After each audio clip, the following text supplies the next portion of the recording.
when it comes to the display, 5 to 15%, and that could be seen very soon, as soon as next year's iPhones even. And going back to the A12 processor while we're on the topic of chips, EE Times is reporting that because of a stellar job that TSMC is doing right now with the processors, they're actually guaranteed to build the A13 ones next year, and beyond that, as long as they can keep providing some sort of innovation, which they do have a lot in the pipeline, Apple will keep choosing them to be their sole supplier for the A series chips. And a really cool detail from that report, so because Apple's using Intel modems in the new iPhones solely, not a mix between Qualcomm and Intel, there will only be one model of phone. It'll have all the radios in it, so you won't need to differentiate between models, say between Sprint or Verizon phones and then AT&T and T-Mobile. All of them will have the same radios in it, so you can use one phone around the world everywhere. It'll have all the proper hardware in there. That to me is a very exciting prospect. And the report does add a very interesting detail. They said that yes, the new iPhone 6.1 will have multiple colors, but the actual band is not going to be dependent on that color. So it can remain a constant color, say a chrome or some sort of silver, but remember this is aluminum, so they're going to be limited on that. It's most likely going to be a matte texture,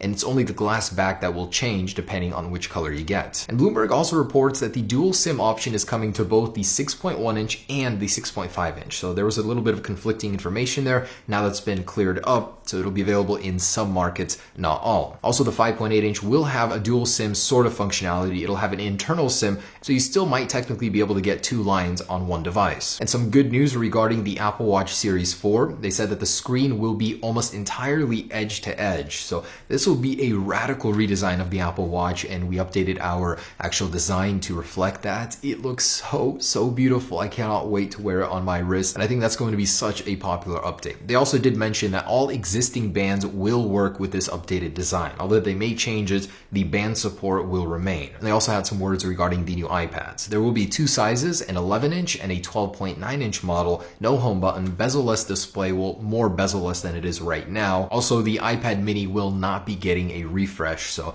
anyone holding out for that, I think officially it might be dead. Also, Ming Chi Kuo released a huge report today as well. So first off, he started with the Apple Pencil and the new iPhones, not this one, the OLED models. Supposedly, two sources said they would be getting support for the Apple Pencil. Now he's saying, nope, not happening. They actually killed it because it was not a good user experience. And that's why I think they should have made a smaller version, sell it separately. Would have been cool, maybe even add support for the Apple Pencil, but apparently it's not coming after all, but it may in the future. Ming Chi Kuo also believes that the event will be held on the week of September 9th, which perfectly aligns with the earlier rumors we heard. September 12th actual date of event, September 14th pre-order date, and then September 21st actual in-hand date. Also, the OLED models will be available in September, with the 6.1 inch iPhone 9 being pushed back to October because of production delays. Also, Ming Chi Kuo released this spec sheet revealing everything you need to know about this year's iPhones, and he goes into depth here. There's a lot of info. Starting with the dual SIM support, also confirms that it will be available on the 6.1 and 6.5 in China and select regions. And the iPhone XS Plus will have a massive battery between 3.3 to 3.4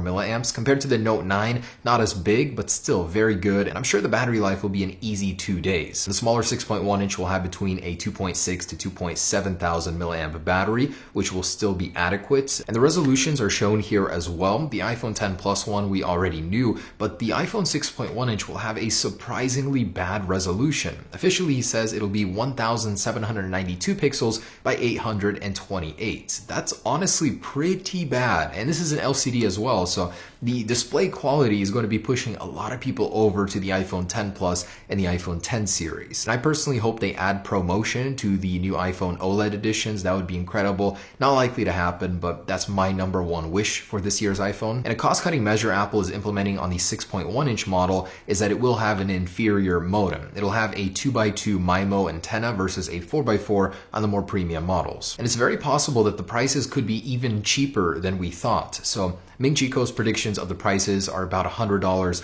lower, the relative starting price. He says that on the 6.1 inch, it could start between $600 and $699. So I still think it'll start at $700, but potentially as low as $600. How cool would that be? Also, the 5.8 inch iPhone XS could start at $800 up to $899, and the iPhone XS Plus could start at $900 going up to $1,000. It also shows the building unit prices for each of these phones. So the iPhone 6.1 inch would cost between $240 and $270, and color-wise, he stands by his prediction. He expects the new iPhones to come in a red, a blue, an orange, a gray, and a white color. So you'll have quite the selection, and as previously rumored by Bloomberg, the band might be the same color on all of them. It's just the glass that would change colors. And the 5.8-inch and 6.5-inch models will come in 3 colors, the white, silver, and gold. And another large report from Barclays, they started by saying that in 2019, the iPhones will no longer have 3D Touch. Apple will axe it. It's unknown if they'll keep support for earlier models in future versions of iOS, but it's a widely known secret by insiders that 3D Touch is going away.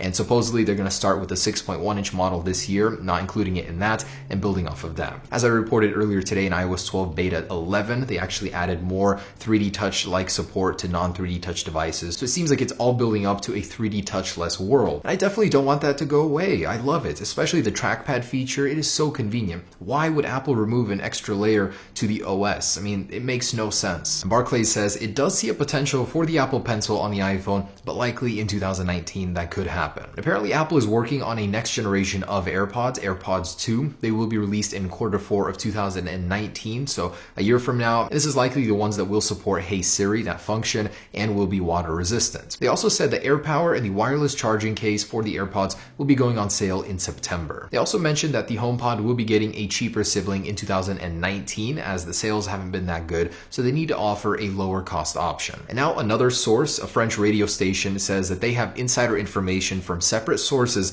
that indeed September 12th will be the event date, 10 a.m. at the Steve Jobs Theater on Apple's new campus, and the event beginning at 10 a.m. as usual. So most sources are confirming that it will be happening on September 12th. Apple should be handing out invites here very, very soon. And believe it or not, the iPhone X Plus already has a clone. Now this one came late to the game. Usually we have new clones of unreleased iPhones months in advance, but I'll be getting my hands on this fairly soon and I'll be showing it to you. Looks pretty cool. A larger version of the iPhone X clone. I'm sure the processor has not been upgraded in any way. It might even run worse than the standard version. And lastly, a case for the new iPads has leaked, and there's a mystery port, some sort of opening on the back that we think could be another smart connector. So you'd have two, one on the side and one there, just for convenience, maybe so more accessories can take advantage of it down below. I really don't know. Nobody knows what that's for, but it does intrigue me. So wow, guys, what an immense update. Everything you need to know about the new iPhones in one video. That was awesome. So sorry for the spoilers, but I did warn you,